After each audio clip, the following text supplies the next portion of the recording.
Good morning everyone and welcome to my creative den. My name is Carol and I'm a rock painter. I've been painting rocks for about 2 years now. A number of people have asked me to do a few basic videos just to give a few pointers on rock painting. So that is the purpose of this video. Obviously one needs rocks and there's a number of different rocks that you can get. You can get some basic rocks from your local nursery, or you can get some rocks from the coast. These are beautiful ocean rocks, pebble rocks, or cookie rocks is another name that people use for them. They are beautiful to paint on. They have got a curved surface, which makes it a little bit challenging, but generally they're really lovely to paint. Alternatively, up here in Johannesburg, you can get what is called tumbled granite rocks. It's the offcuts from granite tabletops that they put together and they put in a tumbling machine. They're very smooth. The advantage of this is that the surface itself is quite flat. Also, if you're challenged, you can make a nice big rock. This is probably about 18 centimeters by 12. You obviously would need all the preparation that goes with it, which we'll get into, but these can also be obtained from your local nursery. Obviously you need paints as well. I would recommend for a beginner these Daler products, which are freely available at art shops, places like Westpac, even on Takealot. They're really good and they're quite inexpensive. Please remember that the paints you use have to be acrylic paints.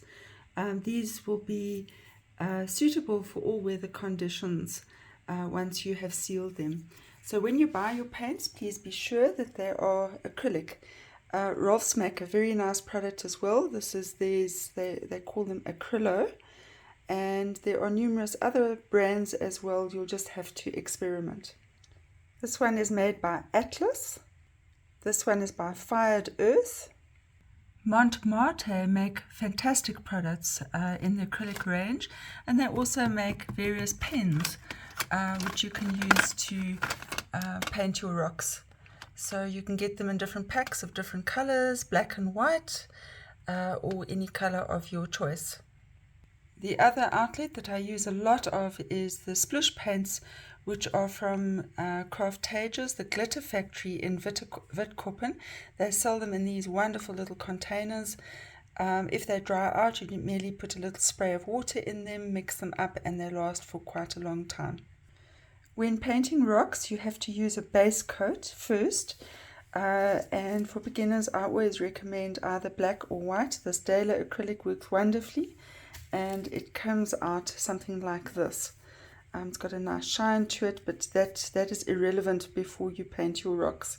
So the tumbled granite will look like this once you've completed your base coat, or if you do it in white, that's the raw side of the tumbled granite, and that's the painted side.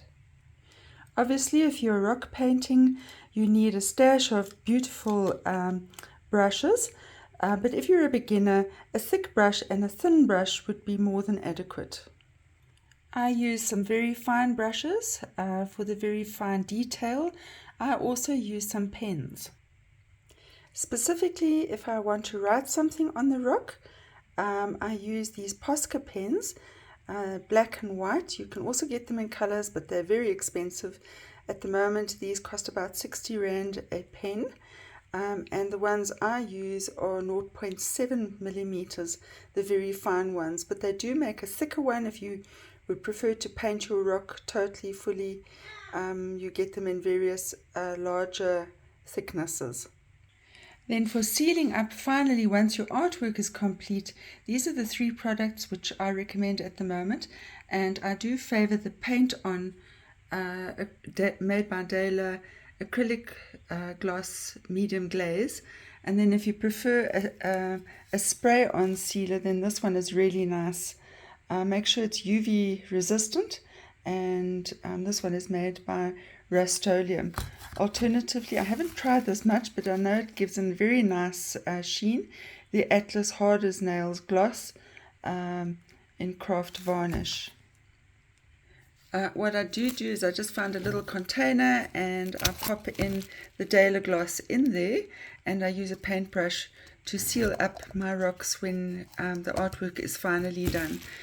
Please remember that your artwork needs to be totally dry before trying any of these varnishes.